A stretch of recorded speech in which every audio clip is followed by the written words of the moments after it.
Selamat datang di channel Buku Paket, tempat belajar menjadi pintar. Baiklah, pada kesempatan kali ini saya akan berbagi latihan soal ulangan akhir semester atau penilaian akhir semester untuk kelas 7 SMP maupun MTS, semester 1 untuk mata pelajaran PKN atau Pendidikan Kewarganegaraan. Kita ke soal yang pertama. Untuk menarik simpati bangsa Indonesia, Jepang mengumandangkan semboyan di bawah ini kecuali A. Jepang pelindung Asia, B. Jepang pemimpin Asia, C. Jepang saudara Asia, atau D. Jepang cahaya Asia. Kita lihat jawaban yang benar adalah yang C, yaitu Jepang saudara Asia. Karena pertanyaan ini merupakan pertanyaan kecuali. Sementara itu, untuk menarik simpati bangsa Indonesia, Jepang itu mengumandangkan beberapa semboyan, diantaranya Jepang pelindung Asia, kemudian Jepang pemimpin Asia, lalu yang ketiga adalah Jepang cahaya Asia. Soal nomor 2, yang bukan kebijakan tentara Jepang yang mengakibatkan penderitaan bagi bangsa Indonesia adalah, ingat, pertanyaan ini pertanyaan yang bukan. A. Kerja paksa, B. Transmigrasi, C. Perbudakan paksa, atau D. Pengembalian paksa. Kita lihat jawaban yang benar adalah yang B, yaitu transmigrasi. Karena transmigrasi ini bukan merupakan kebijakan dari tentara Jepang. Sementara itu, untuk kebijakan tentara Jepang diantaranya adalah kerja paksa, lalu perbudakan paksa, dan yang ketiga adalah pengambilan paksa. Soal nomor 3, alasan Jenderal Kuniaki Koiso memberikan janji kemerdekaan kepada bangsa Indonesia adalah A. Agar Indonesia tidak diduduki oleh sekutu lagi. Lalu yang B, karena Jepang memang ingin memerdekakan Indonesia. Yang C, Jepang ingin menjadikan Indonesia sebagai wilayah persemakmuran. Atau D, agar rakyat Indonesia bersedia membantu Jepang dalam perang melawan sekutu atau perang Pasifik. Jawaban yang benar adalah yang D.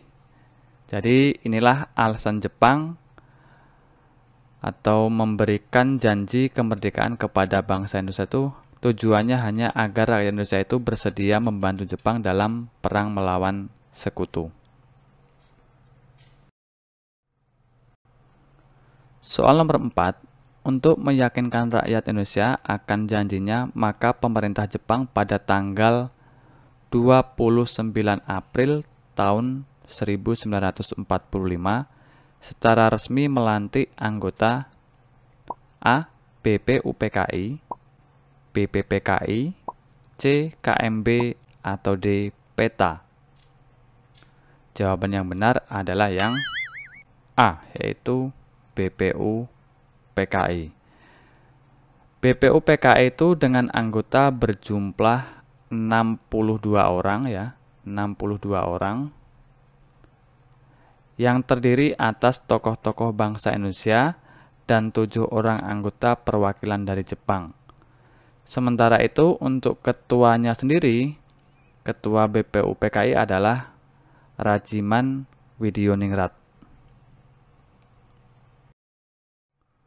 Soal nomor 5, sidang BPUPKI pada tanggal 29 Mei sampai dengan 1 Juni tahun 1945 menampilkan 3 pembicara mengenai dasar negara, yaitu A.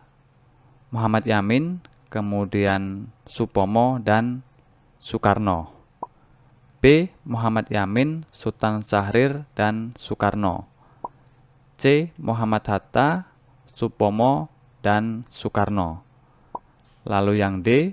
Muhammad Yamin, Sultan Syahrir, dan Soekarno. Jawaban yang benar adalah yang A.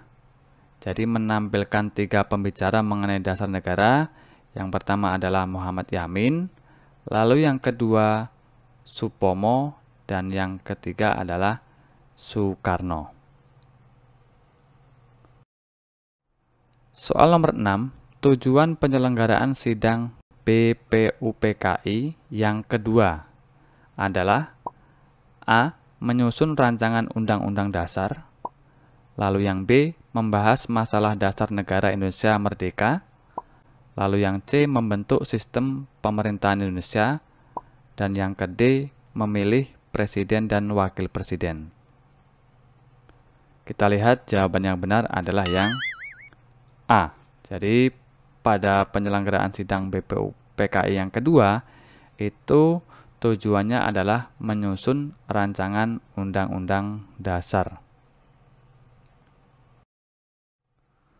Soal nomor 7, meski penjajahan menimbulkan kesengsaraan dan penderitaan bagi rakyat Indonesia, namun hal tersebut tidak menyurutkan semangat untuk berjuang meraih kemerdekaan mereka, berjuang dengan cara A. Bersatu padu, B. Bercerai-berai, C. Berkelompok, atau D. Masing-masing daerah. Kita lihat jawaban yang benar adalah yang A. Jadi kemerdekaan para rakyat itu berjuang dengan cara bersatu padu. Soal nomor 8, negara-negara yang pernah menjajah Indonesia adalah A. Belanda, Inggris, Prancis, B. Portugis, Inggris, Prancis, C. Jepang, Belanda, Rusia, atau D. Portugis, Belanda, dan Jepang. Kita lihat jawaban yang benar adalah yang D. Jadi yang pernah menjajah Indonesia diantaranya adalah Portugis, kemudian Belanda, dan Jepang. Soal nomor 9, rumusan pembukaan Undang-Undang Dasar yang disetujui dalam sidang Panitia 9 pada tanggal 22 Juni tahun 1945 oleh Mr. Muhammad Yamin dinamakan A. Mukadimah, B. Konstitusi, C. Piagam Jakarta, atau D. Gentleman Agreement. Jawaban yang tepat adalah yang C. Disebut atau dinamakan Piagam Jakarta.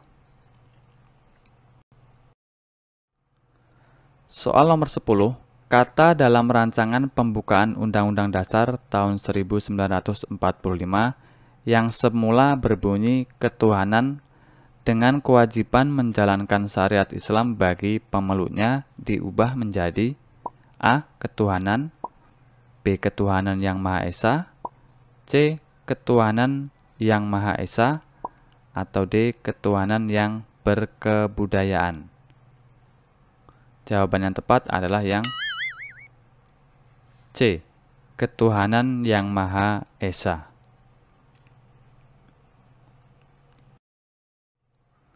Soal nomor 11, salah satu persamaan antara PPKI dan BPUPKI terletak pada A. Jumlah anggotanya sama, kemudian B. Tujuan dan fungsinya sama, lalu yang C. Sama-sama dibentuk oleh Jepang, atau D. Sama-sama sebagai tempat munculnya tokoh-tokoh nasional. Kita lihat jawaban yang benar adalah yang C. Jadi persamaannya adalah antara BPUPKI dan PPKI itu terletak sama-sama bentukan Jepang. Soal nomor 12, panitia perumus yang bertugas membahas dan merumuskan gagasan dasar negara Indonesia Merdeka yang dibentuk BPUPKI pada tanggal 22 Juni tahun 1945 dikenal dengan nama A. Panitia Pelaksana, B. Panitia 8, C. Panitia 9, atau D. Panitia Perancang Undang-Undang Dasar. Kita lihat jawaban yang benar adalah yang C. Dinamakan dengan sebutan Panitia 9.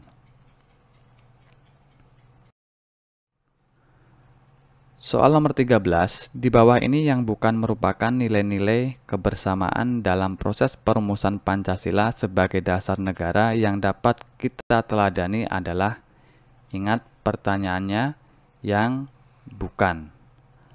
A. Menerima keputusan bersama. B. Menghargai pendapat orang lain. C. Mengutamakan kepentingan kelompok. Atau D. Melaksanakan hasil keputusan bersama. Kita lihat jawaban yang benar adalah yang C. Karena pertanyaan di atas merupakan pertanyaan yang bukan, maka jawabannya adalah mengutamakan kepentingan kelompok.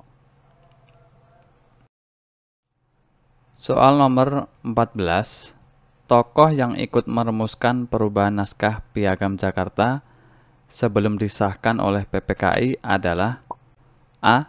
Mohatta, B. Ir Soekarno, C. Haji Agus Salim, atau D. Ahmad Subarjo. Jawaban yang benar adalah yang A, yaitu Muhammad Hatta. Soal nomor 15, nilai juang penting dari para tokoh yang berperan dalam proses perumusan Pancasila sebagai dasar negara untuk dilaksanakan seorang pelajar, A. Suka menonton film-film luar negeri. Kemudian B. Banyak menonton acara televisi. C. Suka mengikuti berita. Atau D. Giat dan rajin membaca. Jawaban yang benar adalah yang D. Giat dan rajin membaca. Karena pada dasarnya tugas seorang pelajar adalah belajar. Soal nomor 16, sebagai siswa yang memiliki sikap tanggung jawab terhadap hasil-hasil keputusan musyawarah seharusnya A. Tidak perlu melaksanakan, B. Melaksanakan dengan syarat-syarat, C. Melaksanakan selagi sesuai dengan pendapat yang pernah diusulkan, atau D. Melaksanakan meskipun tidak sesuai dengan pendapat yang dikemukakan. Jadi, jawaban yang benar adalah yang D. Melaksanakan meskipun tidak sesuai dengan pendapat yang dikemukakan, karena ini merupakan sudah hasil keputusan musyawarah, maka kita harus melaksanakan meskipun keputusan tersebut tidak sesuai dengan apa yang kita inginkan. Soal nomor 17, tidak ada anggota yang merasa kalah dalam musyawarah proses perumusan Pancasila sebagai dasar negara meskipun pendapat-pendapat di antara mereka tidak disetujui. Hal tersebut merupakan nilai A. Berjiwa besar, B. Bekerja keras, C. Rendah hati, atau D. Mufakat. Kita lihat jawaban yang benar adalah yang A, yaitu berjiwa besar. Soal nomor 18, berikut ini yang bukan merupakan konsep dasar negara yang dikemukakan oleh Supomo adalah A. Teori perseorangan, B. Teori integralistik, C. Teori individualistik, atau D. Ketuhanan yang Maha Esa. Kita lihat jawaban yang benar adalah yang D. Ketuhanan yang Maha Esa. Soal nomor 19, pada tanggal 22 Juni tahun 1945, Panitia 9 merumuskan dasar negara yang menghasilkan A. Undang-Undang Dasar tahun 1945, B. Pancasila, C. Pancadharma, atau D. Piagam Jakarta. Kita lihat jawaban yang benar adalah yang D. Menghasilkan Piagam Jakarta.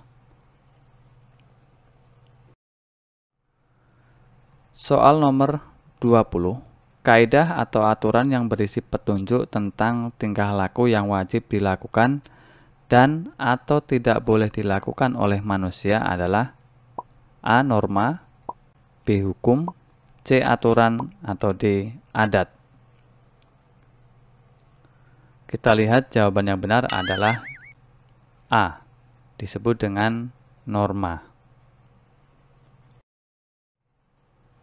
Soal nomor 20. Menurut kodratnya, manusia akan selalu membutuhkan orang lain, sehingga disebut A. Makhluk berakal budi, B. Makhluk individu, C. Makhluk hidup, atau D. Makhluk sosial. Kita lihat jawaban yang benar adalah yang D. Disebut dengan makhluk sosial. Artinya, manusia itu akan selalu membutuhkan bantuan orang lain. Soal nomor 21. Orang yang melanggar norma kesusilaan akan mendapat A. Mendapat hukuman denda, B. Mendapat hukuman penjara, C. Dikucilkan masyarakat, atau D. Merasa penyesalan. Kita lihat jawaban yang benar adalah yang D. Jadi orang yang melanggar norma kesusilaan itu akan merasakan penyesalan. Soal nomor 22. Banyaknya kecelakaan lalu lintas di jalan raya karena A. Semakin ramainya jalan raya, kemudian B. Jalannya semakin menyempit dan padat, C. Kendaraan bermotor semakin meningkat, atau D. Kurangnya kesadaran mematuhi peraturan lalu lintas. Kita lihat jawaban yang benar adalah yang D. Jadi, faktor utama kecelakaan atau penyebab kecelakaan yang terjadi di jalan raya itu salah satunya adalah kurangnya kesadaran pengendara kendaraan bermotor untuk mematuhi peraturan lalu lintas. Soal nomor 23. Edo berusaha untuk hormat pada orang yang lebih tua. Perilaku Edo merupakan pelaksanaan dari norma A. Agama, B. Hukum, C. Kesopanan, atau D. Kesusilaan. Kita lihat jawaban yang benar adalah yang C. Jadi Edo ini telah melaksanakan norma kesopanan. Soal nomor 24. Contoh pelaksanaan norma kesopanan pada masyarakat yaitu A. Menggunakan tangan kanan saat menerima sesuatu, B. Menggunakan helm saat berkendaraan roda 2, C. Selalu berkata jujur dalam setiap tindakan, atau D. Melaksanakan ibadah tepat waktu. Kita lihat jawaban yang benar adalah yang A.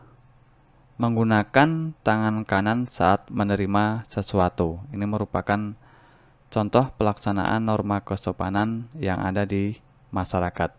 Mengapa tangan kanan? Karena mayoritas masyarakat Indonesia itu menganggap tangan kanan itu lebih baik daripada tangan kiri.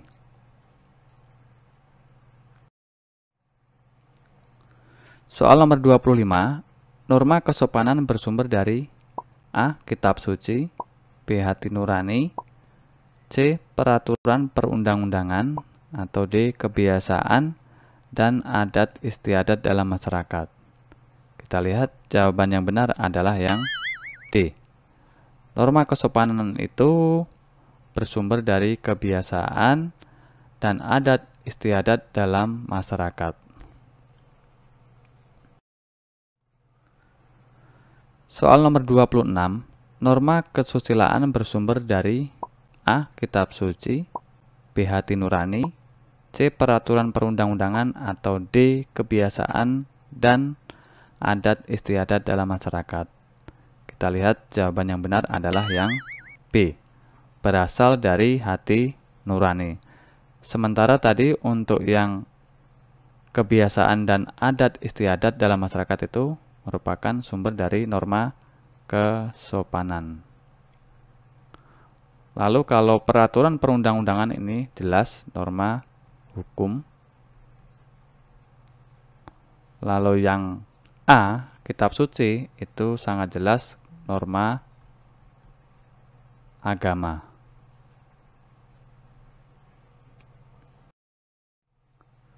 Soal nomor 27, peraturan yang hanya mengikat orang yang meyakininya adalah A. Norma hukum, B. Norma agama, C. Norma kesopanan, atau D. Norma kesusilaan. Kita lihat jawaban yang benar adalah yang B. Norma agama.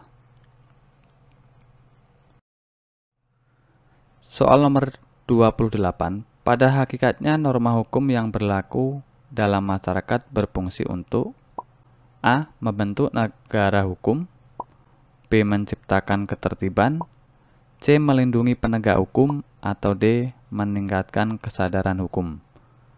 Kita lihat jawaban yang benar adalah yang B. Jadi, fungsinya untuk menciptakan ketertiban di dalam masyarakat. Soal nomor 29, dalam kehidupan bernegara, norma yang dianggap paling tegas adalah norma A. Agama, B. Hukum, C. Kesopanan, atau D. Kesusilaan. Jawaban yang benar adalah yang B.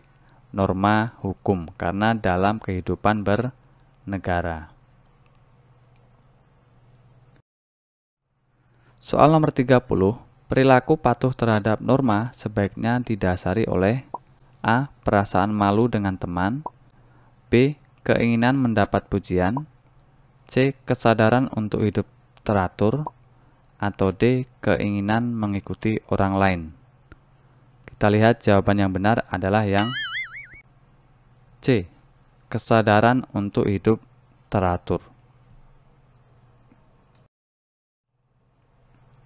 Soal nomor 31, hukum bersifat memaksa, artinya adalah A. Setiap masalah akan dipidana, B. Orang yang salah pasti dihukum, C. Memiliki sanksi yang jelas dan tegas, atau D. Para pejabat negara wajib mematuhi hukum.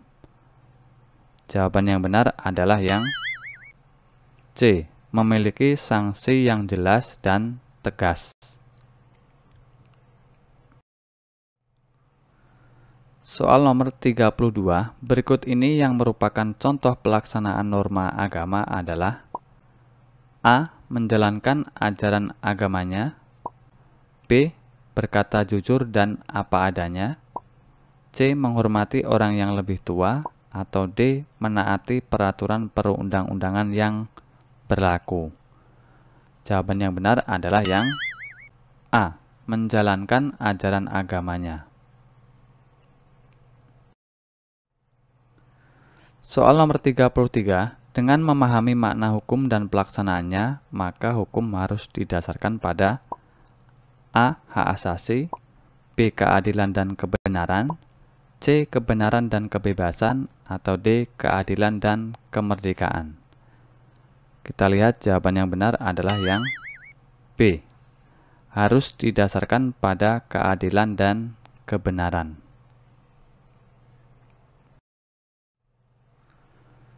Soal nomor 34, seseorang dapat diancam hukuman penjara bila terbukti menyebarkan berita bohong melalui media sosial.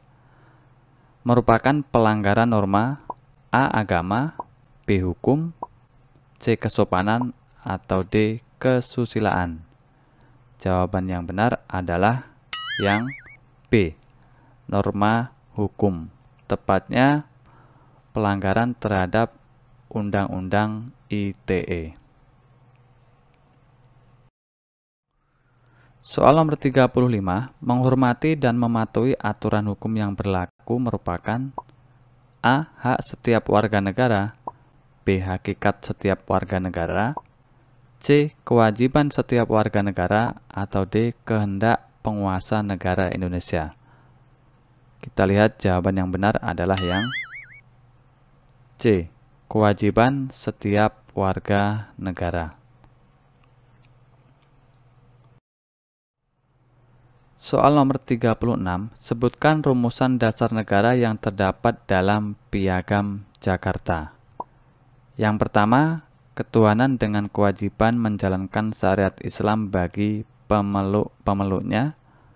Kemudian yang kedua, menurut dasar kemanusiaan yang adil dan beradab. Lalu yang ketiga, Persatuan Indonesia. Dan yang keempat, kerakyatan yang dipimpin oleh kebijaksanaan dalam permusyawaratan perwakilan. Dan yang kelima, serta dengan mewujudkan suatu keadilan sosial bagi seluruh rakyat Indonesia. Soal nomor 37, sebutkan siapa saja yang termasuk dalam anggota panitia kecil atau panitia 8. Yang pertama, Soekarno, yang kedua Mohatta, yang ketiga Mohyamin, yang keempat Maramis, yang kelima Sutarjo Kartohadikusumo, yang keenam Otto Iskandar-Dinata, yang ketujuh Ki Bagus Hadikusumo, dan yang kedelapan Kiai Haji Wahid Hasyim. Soal nomor 39, sebutkan 3 fungsi norma dalam kehidupan masyarakat. Yang pertama, sebagai pedoman dalam bertingkah laku. Kemudian yang kedua, menjaga kerukunan anggota masyarakat. Yang ketiga, itu sistem pengendalian sosial. Soal nomor 40, sebutkan 4 kedudukan Undang-Undang Dasar tahun 1945 bagi bangsa Indonesia.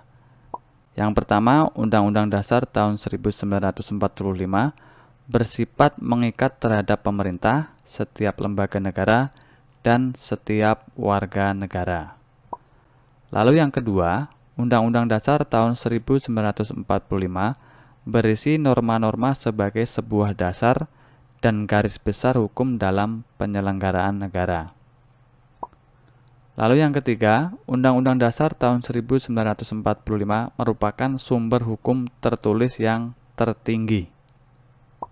Dan yang keempat, Undang-Undang Dasar tahun 1945 sebagai alat kontrol untuk mengecek apakah norma hukum yang lebih rendah sesuai dengan ketentuan Undang-Undang Dasar tahun 1945.